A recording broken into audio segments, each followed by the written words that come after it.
రేవంత్ రెడ్డి పరిపాలనా కాలంలో జరిగినటువంటి నిర్వాకాలు ఓవరాల్ మామూలుగా వ్యవసాయ రంగానికి డైరెక్ట్ గా జిఎస్టికి సంబంధం లేకపోయినా వ్యవసాయ రంగం అనేది కుదేలైనటువంటి వాస్తవం తెలంగాణలో బలంగా ఉంది.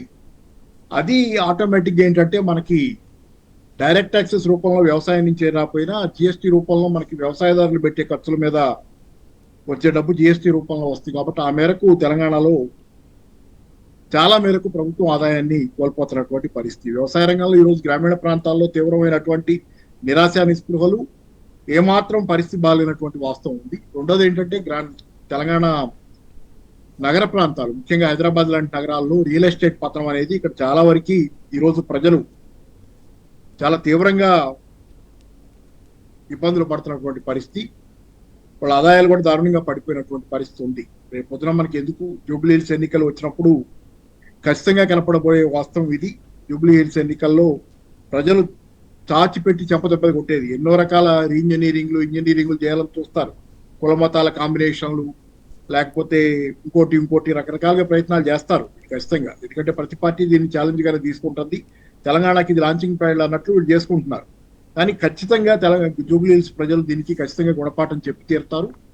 సరే, అది ఒకటి. రెండోది ఏంటంటే అసలు మామూలుగా కేసీఆర్ గారి హయాంలో జరిగింది ఏంటో మీరు డేటా కనుక చూస్తే 2014-17 అంటే 2014-17 కాలం, అంటే జిఎస్టి రాక ముందు కాలం, వ్యాట్ ఉన్న కాలంలో, ఆ కాలం నుంచి 2022-23 దాకా, అంటే జిఎస్టి వచ్చిన కాలం దాకా, అంటే ఓవరాల్ గా ఏంటంటే తెలంగాణ వచ్చిన 10 ఏళ్ల కాలంలో కొంతకాలం పాటు వ్యాట్ ఉంది.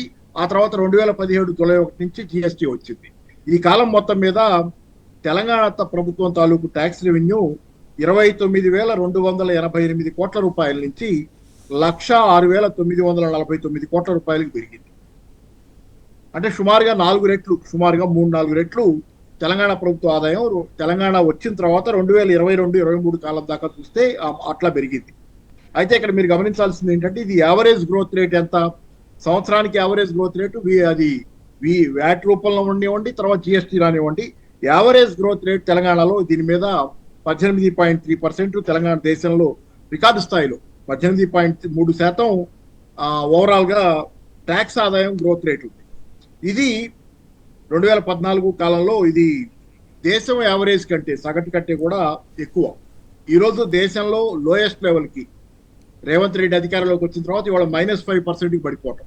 దేశంలో జాతీయ సగటు కంటే ఎక్కువ స్థాయిలో తెలంగాణలో, ఒక రకంగా చెప్పాలంటే తెలంగాణలో ఆ రోజు రికార్డు స్థాయిలో, దేశవ్యాప్తంగా ఎక్కడ లేని స్థాయిలో పన్ను ఆదాయం పెరుగుదల అనేది ఉంది. 2014 నుంచి తీసుకుందాం, ఎందుకంటే 2017లో వచ్చింది జిఎస్టీ. 2014 నుంచి తీసుకుని 2022-23 దాకా తీసుకుంటే రికార్డు స్థాయిలో తెలంగాణలో వ్యాట్ కానీ జిఎస్టీ కానీ 18.3% యావరేజ్ తీస్తే సంవత్సరానికి. అది రేవంత్ రెడ్డి అధికారంలోకి వచ్చిన తర్వాత చూసుకునేటట్లయితే మీకు సగటున కనపడేది ఈరోజు -5%. సరే, 2014 ఏప్రిల్ 2024 ఏప్రిల్లో ఏదో రికార్డు స్థాయిలో మళ్ళీ ఓవరాల్ రికార్డు ఏదో ఉంది. అయితే అదేంటంటే లేదా అప్పటికి ఏప్రిల్ తర్వాత ఈయన శాఖ మొదలైంది, రేవంత్ రెడ్డి గారి ఎఫెక్ట్ అంతా మొదలైంది ఆ తర్వాత.